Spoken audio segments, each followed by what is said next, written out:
Hag Sameach, uma boa festa para todos nós. Shavua Tov, embora a gente esteja no Chol HaMoed, a gente fala Gut Moed, ou Madim Lesimcha. Shabbat Shalom, Mashiach Now, a Geulah, a redenção completa, verdadeira, definitiva, para o mundo inteiro, aqui e agora já. A pergunta dessa semana é: pérolas são importantes? A gente costuma dizer, inclusive, que isso é uma pérola. Não só a pérola como joia, mas a pérola é uma coisa especial, diferenciada, com um plus a mais, como se diz, né? Um adicional.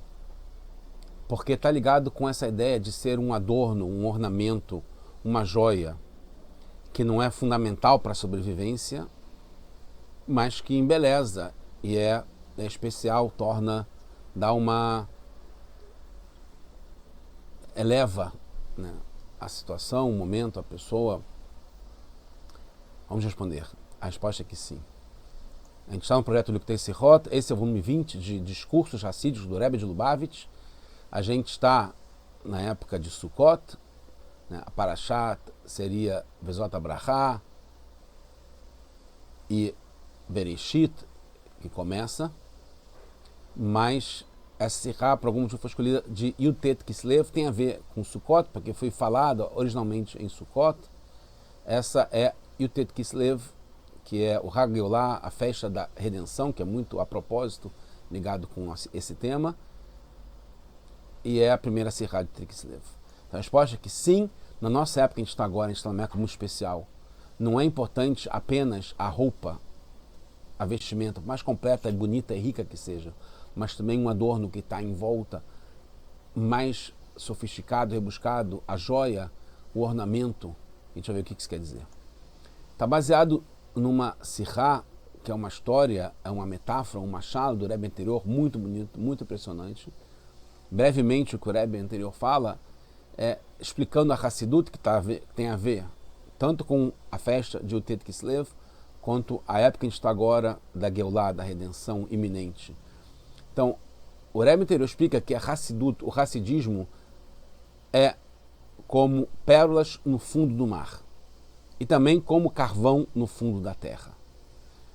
Precisa de alguém para dizer onde cavar. E aí, os trabalhadores podem confiar na sabedoria dessa pessoa que diz, do líder, que diz aonde cavar. Precisa ouvir atentamente as suas orientações de modo preciso, porque tem um risco de ir até as profundezas. E por outro lado, quando estão lá nas profundezas da terra, não podem contar com o ar que o idealizador do projeto, o líder, o orientador, o ar que ele está respirando. Cada trabalhador precisa se conectar por si só com o espírito de vida do ar livre que se encontra na face da terra, de modo próprio, pessoal, cada um. E conclui dizendo que é a mesma coisa com as pessoas que descem no fundo do mar para achar as pérolas. O Rebbe interpreta nessa Sichá exatamente as palavras que o Rebbe anterior usou e do modo como ele usou, e explica, acrescenta que o Hassidismo, Hassidut, ilumina, que é o que a gente está estudando agora, nesse momento. Ilumina e esquenta como o carvão, mas precisa penetrar as profundezas da terra para refinar e clarear, etc. E quando estamos lá embaixo, nós precisamos nos conectar em cima para poder viver. Cada detalhe perfeitamente com a origem, que tem a ver com a origem que ele levou a metáfora, que é o Hassidismo nesse caso aqui, e que é o que a gente vai explicar em seguida. E por isso tem que entender alguns detalhes. Por que o Rebbe anterior usa essa linguagem? Primeiro, porque o Rebbe anterior menciona 2 exemplos, não se contenta com apenas um, porque tem que falar de carvão e de pérolas. A gente já viu que as pérolas a gente vai usar principalmente, que é o que a gente precisa usar agora, mais do que o carvão. Embora o Hassidismo, como o Rebbe anterior fala, está ligado tanto com o carvão quanto com as pérolas. Segunda pergunta, apesar do Rebbe começar explicando sobre as pérolas, a maior parte do que ele fala é sobre o carvão. E quando fala sobre a origem, né, a referência da qual precisa explicar a metáfora e o exemplo, que está ligado com o Hassidismo, ele menciona só o carvão como a metáfora para a origem, né, a referência do que está se falando que o Hassidismo. Por quê? Terceiro, cada coisa trazida na Torá é precisa. Entende-se então que tem uma relação entre carvão e terra e pérola e mar. Não é só o lugar geográfico, algo que é natural, que a gente encontra a pérola no fundo do mar e o carvão no fundo da terra. O que tem a ver carvão com terra e pérola com mar, que se espelha assim na natureza, para a gente explicar e entender melhor o Hassidismo e a época que a gente está vivendo. Então, a ligação entre as pessoas e a terra não é tão reconhecida depois que elas são criadas. Não só as pessoas, como vegetais, como tudo que está em cima da terra. Então, a terra com as suas criaturas tem essa relação de independência e não se reconhecer quem vive acima da terra, a dependência ou a origem de onde veio, que é a terra. No mar é diferente. Os peixes devem ficar sempre dentro da fonte das suas vidas.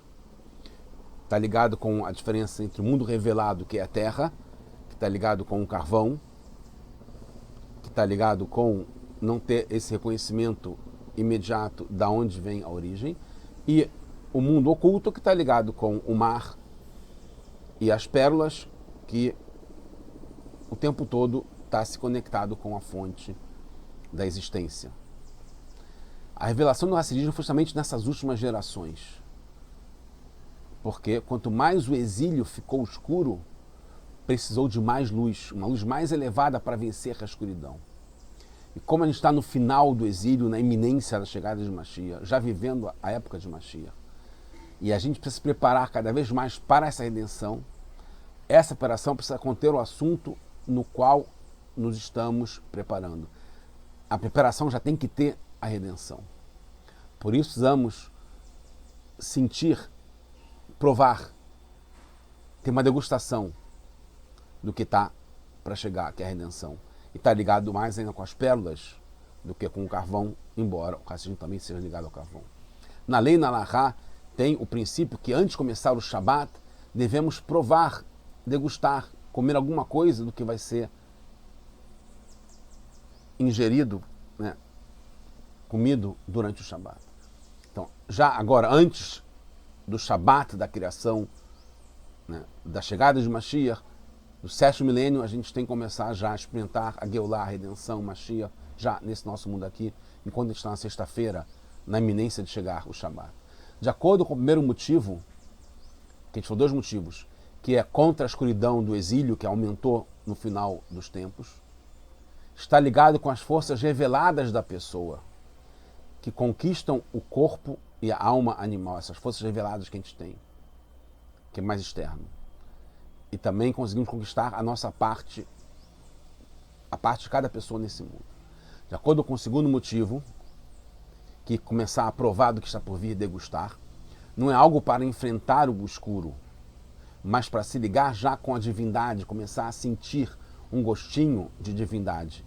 Não é para refinar, porque nessa época não terão refinamentos. Já vai estar tudo, a Hashem vai tirar o mal, a impureza do mundo, as cascas, vai desaparecer. Então a primeira parte é obrigatória no serviço da pessoa. Por isso o prolongamento nessa parte está ligado com o carvão, as profundezas do carvão na terra. O calor do carvão revela a vitalidade que tem que ter. E a luz faz com que a própria pessoa fique quente, fique viva e que ilumine ao mesmo tempo. A luz ilumina. A pessoa fica iluminada e ilumina ao mesmo tempo. Quando chega Tammuz, que é o mês no hemisfério norte, onde está Israel, a maior parte da população é o verão, é muito quente. E a pessoa sabe que não precisará acender o forno, vai aumentar o calor. Não vai precisar fechar a porta e janelas para não entrar o frio, porque está calor. E acaba agindo assim também em Tevet, quando é frio. Então tem uma ligação de uma época com a outra época. A ênfase principal do Hassidismo é na vida, na alegria, para estudar e viver e ter cuidado para não ficar frio. Nossa grandeza é não ser calorosos e aquecer os demais. Como também não é só isso. A gente está quente e aquecer, mas também a gente iluminar, mesmo quando é contra a nossa natureza. E tem um ponto interessante que o Rebbe fala, que a gente pode estar fazendo tudo certinho, mas enquanto a gente não muda a nossa natureza, a gente ainda não está trabalhando e servindo a Hashem de verdade. Quando a gente domina a natureza, a gente faz o Bechol Meoderra acima das medidas, dos limites naturais que a gente tem. Aí, então, o calor e a luz são assuntos íntimos no nosso serviço. E nossos Rebbeim nos mostram como fazer para conseguir esse calor e essa luz do carvão, que é essa parte anterior da Hassidut, do Hassidismo, para conseguir iluminar, ficar quente e aquecer os demais. Mas, como está na metáfora, precisamos seguir o que eles falam com precisão. E aí vem a orientação prática para a gente nos nossos dias. Junto com a entrega das nossas vontades, chamadas de Mesirat Haratzon, se dedicar completamente, temos que manter nossa identidade. Não é só a gente se conectar e seguir as orientações e confiar no Rebbe, como também aqui embaixo a gente manter a nossa identidade, nosso valor próprio, nosso esforço, com todas as qualidades intelectuais, qualidades emocionais e as ações que a gente faz. Como fala Tzadik Be'emunató Ichye, que a fé do Tzadik lhe dá vida, ele vive com isso, mas também Yichaye, ele vai dar vitalidade para a gente. E mesmo assim, a gente tem que ter o nosso esforço próprio, da gente se ligar com essa fonte de ar, que a gente tem que respirar, não é só usar o ar do Tzadik. A gente tem a inspiração, a orientação, a missão que vem dele, mas temos a obrigação nós, essa orientação que eles dão, de fixar horários em todos os dias para estudar Hassidut, como a gente está estudando aqui agora.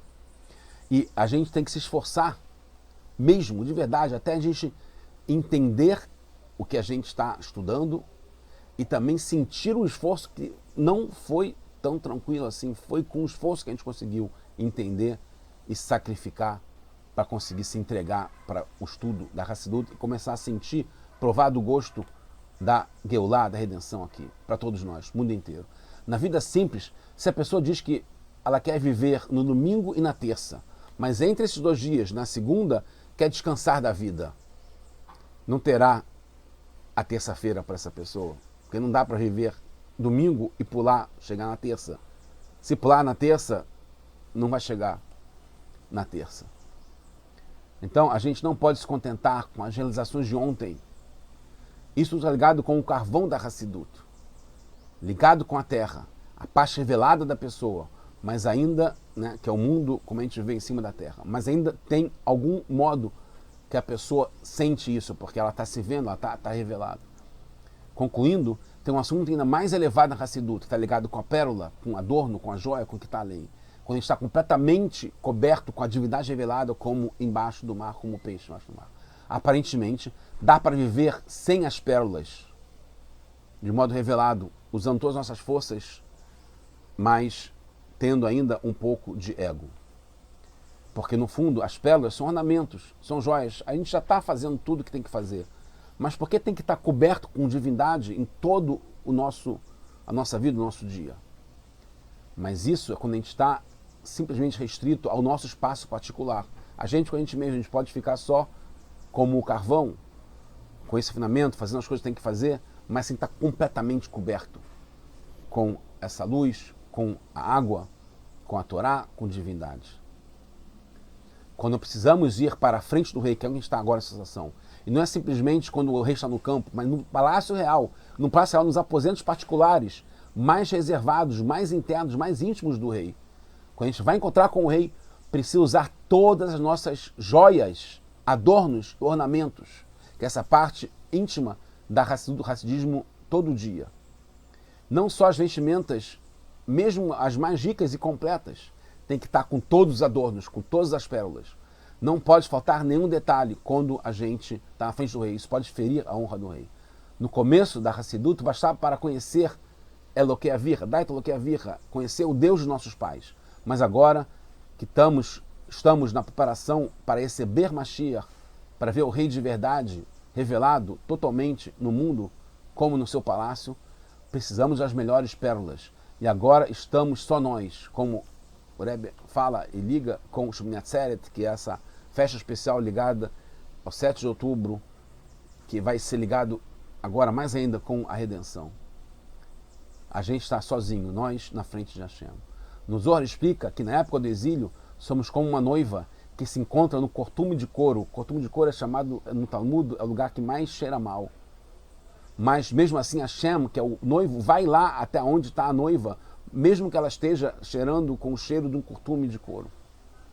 Ele vai encontrar com a gente. Mas agora, o Rebbe fala, Dalai Galus, chega de exílio, não aguentamos mais, temos que sair desse Bursk, desse lugar de cheiro ruim, né, como a gente passou durante esse tempo todo. A gente precisa se encontrar já com o rei pronto com as pérolas. E isso depende da gente, seguindo a orientação dos Rebbeim e prontos para encontrar com Mashiach, com Hashem, agora já, para o mundo inteiro. Now, Mashiach now.